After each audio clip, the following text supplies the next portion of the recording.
So now, moving on now, you can call it the new economy, the internet economy, and you'll be referring to the same thing, digital economy. The outbreak of COVID-19 accelerated the spread and growth of the digital economy. According to a study by Oxford, the digital economy is worth $11.5 trillion globally. It is equivalent to 15.5% of global GDP, and that has grown 2.5 times faster than global GDP over the past 15 years, almost doubling in size last year, the pandemic here in Nigeria. The Federal Executive Council has approved the national policy on fifth generation, that's the 5G network for Nigeria's digital economy. Is Nigeria ready to maximize the 5G network to expand its digital economy? Well, we have Jude Ozinegbe, a digital transformation consultant and also the convener of CyberChain, to speak to this issue. Good to have you on the program, Jude. Good morning. Nice here.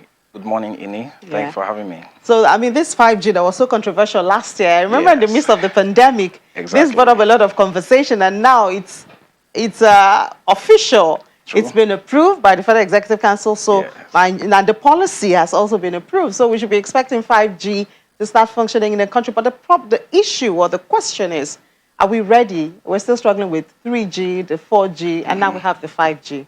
Good. Yes, so we first of all want to commend the federal government, for approving it as the Federal Executive Council. And we also want to commend the Ministry of Digital Economy, led by the person of Dr. Issa Pantami, for taking off this initiative. I know with every new technology, there are attendant challenges, right? But first of all, let's look at the possibilities and the benefits that the 5G even brings, okay? So with the 5G, we are expecting a lower latency, which means the time that it takes for devices to communicate would have been reduced to the barest minimum, right? So like for someone that wants to make a call now, the devices in between goes beyond the caller and the receiver. There are multiple devices on scene provided by the telcos. Now, for a call to go from start to finish, it hops through multiple devices, maybe from here to UK or wherever. Now, with 5G, the time it takes to hop and get to the receiver has been crunched to the barest minimum. With 3G, it would have taken about, say, 100 milliseconds. Of course, with the eyes, you won't see it. You feel it's fast. With 4G, it was reduced to about 30 milliseconds. But with 5G, it has been crashed to 1 millisecond. Now with that, you can see things like telemedicine being able to operate at a faster speed. Now e-commerce will come in, fintech, security solutions, all of that will benefit from the 5G. The challenges of 5G, we would say, is the capex, which is the capital expenditure, but that's not on the side of the user. So federal government, NCC, and all the stakeholders involved have been able, hopefully, to have come across all those challenges and beat them. So federal government is working on all of that, and they've told us they're going to be rolling out 5G very soon, which is laudable. We appreciate them for that. I think government is really working hard to ensure Nigerians will experience state-of-the-art telecommunications. Yeah, so it's a laudable one, and we appreciate that we should be on the same level with the other parts of the world. Beautiful. But I mean, even with the lower one, the 3G, the 4G, we still talk about infrastructure, we talk about power, we talk about connectivity, we talk about data. I mean, you said it's supposed to take a millisecond or something. Please. Do we have the infrastructure to enjoy this? Great. So, like I said earlier, with new technologies come new challenges, and these challenges, we will not want to see them as problems. We want to see them as a call to improve and increase our capacity. So, infrastructure is a major challenge in the digital economy. With 5G, there is demand for power, right, which Nigeria is still struggling with. But I think that will now be a wake-up call for those in that sector to see that, okay, there is a challenge that we need to respond to. Now people will have faster capacity devices in their hands, right? But there's no power to run it on. So the power guys will need to go back to their think tank, to their drawing board, and strategize. The way our colleagues have been able to do this with the telecoms, can we also bring out something good, something new, something great I guess this for the also economy. brings the conversation on decentralization of the power source. You know, we have the Exactly. alternative power and all that. Yeah, so right now Nigeria is struggling with the main grid, which is not even enough. Capacity is not enough. We are producing under capacity. But with renewable energy, right, we can have decentralized power, where in local communities, they will not need to depend on the main grid. You take the burden of the main grid. So you can have renewable energy in local communities, not putting the burden on the main grid. Now, if such a local community can have renewable energy, it is decentralized. It has been removed from the center so that the main grid can even provide power for manufacturing industries, for big users, for large users. Then these little ones will be able to communicate on their little main grids. Now, the mini or micro grids, haven't decentralized them, you can even still bring them into a cluster. That takes us into another discussion entirely, but we can just, break them supposed to into. do this? Now, yes, so the Ministry of Power, first of all, is involved in that, but there is what we call the Rural Electrification Agency.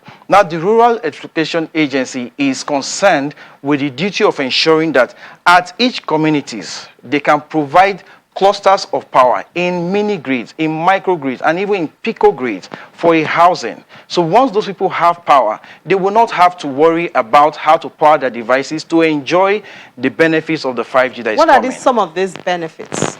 Good. So speed of communication is one. E-commerce is another. So a local trader in a community doesn't need to think about infrastructure and all that to get his goods from the farm to a buyer. Now with 5G, he can take a picture of his produce, put it up on social media, and somebody on the island or someone in the big city can place order for it. There's a whole lot of value chain there.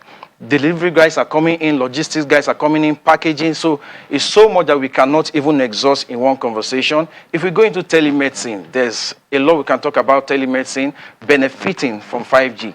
There's e-learning for schools. I mean, the pandemic has taken us to the point that e-learning has become a norm now. Without good and reliable internet, how can people study online, virtually? We saw the interview you had just now, it was virtual, which has become a norm as well. With poor internet, with low data, with high latency, that becomes a challenge. But with 5G, it has been completely eradicated. So we also have a lot of fintechs being birthed, Great. Very active in the digital economy space Yes. now. You deal with them, you have conversations with them. Yes. Are they happy with the operating environment in the digital economy of Nigeria? Yes, the word happy can be in the dual form, right? On the technology part, I think with the 5G being introduced, they are happy. On the policy part, they have some concerns because some of these stakeholders which we talk to say some of the policies are not too favorable. However, some are seeing the need for these policies, for regulations, for checks and balances, because from the user side, the consumer side, they need protection. And I think the regulators, which is their duty anyway, is to protect consumers' interest, investors' interest. Then the producers, which are the fintechs, right, are looking at profits, expansion, GDP, and all of that.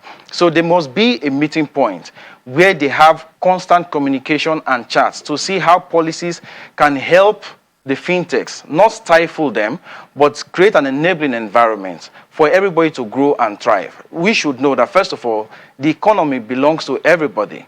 The policy regulator, the user, the consumer. So we must have a roundtable where we can have consistent conversation to see how to grow the economy together.